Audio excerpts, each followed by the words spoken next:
একটা লোক আছে, যে লোকটা কুয়েতে থাকে। এই লোকটা আমার বন্ধু, আমার ভাই, আমার পড়োশি, আমার আপলাইন, আমার লিডার। একটা বিজনেস আমাকে দিছে।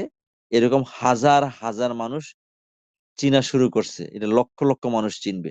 প্রথম খেয়াল করেন, এটা একটা। দ্বিতীয়ত হইল, রেজা ভাই তার কর্মের থাকা অবস্থায়, এটা এজন্য বলছে, গুণীজনরা বলে, মুরব্বীরা বলে একটা কথা, যে সময় থাকতে হাইটা যাও, মানে বেলা থাকতে হাইটা যাও, আর থাকতে রাইখা খাও। মানে আর তোমার যখন সম্পদ থাকবে, সব খাইয়ে ফেলো না। ওই সম্পদটা থাকা অবস্থায় রাইখা সম্পদ খাইও, সব খেয়ে ফেলো না। আর রেজা ভাই কি করছে দেখেন, তার সম্পদ থাকা অবস্থায় সে আরেকটা সম্পদ তৈরি করে ফেলছে। তার চাকরি থাকা অবস্থায় সে ডিএক্সএন এর একটা সাম্রাজ্য তৈরি করার রাস্তায় নেমে গেছে। সেই সাম্রাজ্যে আপনারাও সাম্রাজ্য তৈরি করার কাজই করছেন। তাহলে এখন দেখেন, রেজা ভাই যে কাজ করছে সেই কাজ আপনিও করছেন।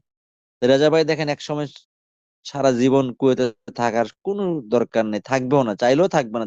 তাকে এক সময় তাকে যদি বলে আপনাকে 3 লাখের জায়গায় 5 লাখ দিব, তারপর তার ভালো লাগবে না, সে চলে আসবে। আসার পরে কি করবে? বাংলাদেশে আসার পরে কি করবে? আসার পরে সে ব্যবসা করবে।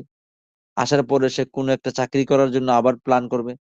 কিন্তু চাকরি তার হয়তো বয়সের কারণে, বিভিন্ন কারণে না হইতে পারে। ব্যবসা হইতে পারে, কিন্তু ব্যবসাটা ম্যাক্সিমাম মানুষ বিদেশ থেকে এসে ব্যবসা করতে যায়, লক্ষ লক্ষ টাকা ইনকাম করে আবার লক্ষ লক্ষ টাকা খোয়ায়। খোয়া মানে শেষ করে ফেলে। সে ওই টাকা আর ব্যাক করাইতে পারে না। কিন্তু রেজা ভাই এমন একটা বিজনেস নিয়ে বাংলাদেশে আসবে, যেটা সে তৈরি করতেছে। শুধু নওগাঁ বা বগুড়া বেস তার কোনো দোকান বা শোরুম না, যেটা সে তৈরি করে করে নাই। সে একটা ইন্টারন্যাশনাল ব্যবসা দাঁড় করে আসতেছে, যেটা গোটা দুনিয়াতে আছে। তার মানে